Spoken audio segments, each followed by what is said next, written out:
风呢也很大，天是这种洗过的湛蓝色，我非常喜欢这种天气，简直太惬意了。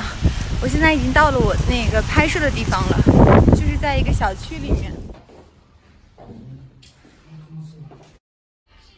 运动博主在线。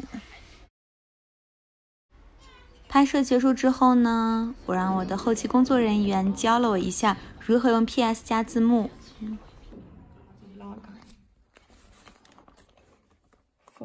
那我重新来一遍啊。